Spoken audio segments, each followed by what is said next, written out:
ये अनवरत प्रक्रिया है। कोई भी सरकार आती है तो हर साल वो अपना बजट लेके आती है और उसी बजट पर देश का, प्रदेश का बजट हो चाहे देश का बजट है, देश के विकास के लिए काम होता है। ये कोई नई बात नहीं है।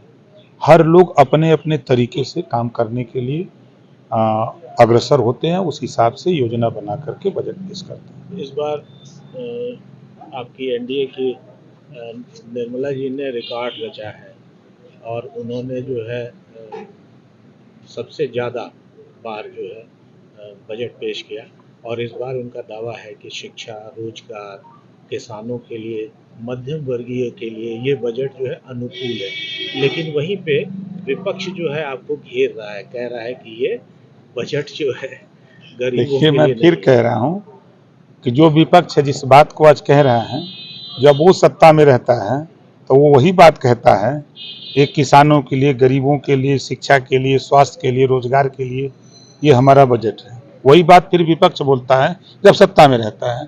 जब वो सत्ता से बाहर होता है तब फिर वो विरोध करता है। मैं फिर कह रहा हूँ कि ये अनवरत प्रक्रिया है। किसी भी पार्टी की सत्ता जब बनती है तो अपना बजट वो अपने हिसाब से पेश करता है और देश के विकास के लिए अपना वो काम करता है। छोटे शब्दों में कैसा है ये बजट? अच्छा है। देखिए, कोई भी सरकार जो भी बजट पेश करती है, अध्ययन करके हर बिंदुओं पर चर्चा होती है, चर्चा करके तब उसको बजट को फिर फाइनल करते हैं, फाइनल करके पहले 5 लाख की छूट बताई जा रही थी, अब 3 लाख की हो गई सर। 3 से 7 लाख में 5% टैक्स लगा दिया। अब देखिए, बाबा साहब डॉक्टर अम्बेडकर जी ने संविधान लिखा तो यही कहा कि तनख्वाह कहाँ से दी जाएगी, तो युवा के टैक्स से दी जाएगी। विकास कहाँ से होगा, तो टैक्स से पैसा आएगा। आपको सड़क भी चाहिए, आपको बढ़िया शिक्षा भी चाहिए, व्यवस्था भी चाहिए, आपको सुरक्षा भी चाहिए, देश की भी सुरक्षा चाहिए। हर इशू के लिए पैसा चाहिए कि नहीं चाहिए? हम लोग सिर्फ विरोध की दृष्टि से न देखें, देश के विकास की दृष्टि से देखें, देश की सुरक्षा के लिए देखें, देश में रहने वाले 140 करोड़ लोगों के खुशहाली के लिए हम लोग देखें। कुल मिला के गरीबों और मझेलों के लिए अच्छा है हमेशा। आप देखिए, विपक्ष चाहे जितना भी कह ले, हम भी विपक्ष में रहेंगे तो हम भी वही बात बोलते हैं। वो विपक्ष में है तो वो बोल रहे हैं, लेकिन कुछ बेहतर है।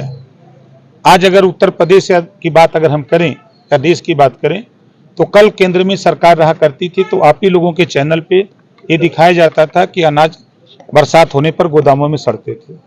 लेकिन आज वही सरकार उसी काम को कर रही है कि आज देश में अनाज 80 करोड़ लोगों के दरवाजे तक पहुंच रहा है। कहीं किसी भी टीवी चैनल पे ये नहीं चला कि बरसात हुई और अनाज जो है आपका जो है कहीं सड़ रहा हो या भीग रहा हो, ऐसा नहीं देखने को मिला। आज गरीबों के इलाज के लिए आयुष्मान कार्ड के माध्यम से 5 लाख रुपया उसको देने की बात पिछली सरकारें भी कर सकती थी, जो आज आरोप लगा रहे हैं। किसान सम्मान निधि वो भी दे सकते थे, नहीं दे पाए। महिलाओं को 33% आरक्षण वो लोग भी दे सकते थे, जो आज विरोध कर रहे हैं। लेकिन एनडीए की सरकार, मोदी जी की सरकार ने 33% आरक्षण राजनीति में लोकसभा और राज्यसभा से पास करके दिखा भी दिया। तो अब उनके कहने से, इधर करने से, दोनों में अंतर हम देख रहे हैं। सर, आरक्षण की बात आई तो केशव प्रसाद मौर्य की 2 चिट्ठियां वायरल हो रही है, जिसमें उन्होंने आउटसोर्स और संविदा कर्मियों के लिए जो है आरक्षण की बात पूछी है योगी सरकार से, तो उस पर आपकी क्या प्रतिक्रिया है? देखिए, संविदा और आउटसोर्सिंग की व्यवस्था लाया कौन? बहुजन समाज पार्टी की सरकार में ये व्यवस्था बनी और उस व्यवस्था में ये हुआ कि 22.5% शेड्यूल कास्ट को और 27% बैकवर्ड को आरक्षण इसमें होगा। रोका किसने? समाजवादी पार्टी की सरकार से रुका है। आप उसको अध्ययन कर लीजिएगा। आपकी सरकार पक्षधर है? बिल्कुल पक्षधर है। अब ये बात संज्ञान में आई है और योगी जी जो हमारे सूबे के मुख्यमंत्री हैं, हम खुद उनसे मिलेंगे, अकेले बैठ के बात करेंगे और उनको कहेंगे कि ये व्यवस्था पिछली सरकार में थी, बीच में रुका, उसको आगे बढ़ाया जाए। कल आप जो है योगी जी की समीक्षा बैठक में नहीं तो बड़ी चर्चा है कि केशव जी से आप मिल रहे हैं आजकल। नहीं, देखिए, कल मैं उत्तर प्रदेश के 75 जिले के जिला पंचायत अध्यक्षों को बुलाया था और मैं पंचायती राज मंत्री हूं और वो हाल बुक हो गया था और सबको सूचना चली गई थी और यहाँ की मीटिंग की सूचना हमको तब मिली जब सारी प्रक्रिया पूरी हो गई थी। तो मैंने मुख्यमंत्री जी को मैसेज दिया कि ये स्थिति है, जैसा आपका निर्देश हो। तो उन्होंने कहा कि नहीं, ये जरूरी है, वहाँ हम देख लेंगे, आप यहाँ देख लीजिए। अब उसको अब दूसरे विपक्ष कोई कुछ कहे तो हम लोग क्या कर सकते हैं। अब मिलने के सवाल पे जी जी तो मैं तो परसों स्वतंत्र देव पटेल जी से भी मिला, दयाशंकर भाई से भी मिला, ब्रिजेश पाठक जी से भी मिला और कल रात को भाई केशव मौर्य जी से भी मिला। हम सबसे मिलते हैं। अब उसको अगर कोई अपने अपने हिसाब से सोचे तो हम क्या कर सकते हैं। एक जो है आपके अभी एक फैसला आपका सुप्रीम कोर्ट ने पलट दिया, जो दुकानों पे नेम प्लेट वाला, उसमें पुराने सहयोगी आपके ओवैसी जी बड़े खुश हो रहे हैं।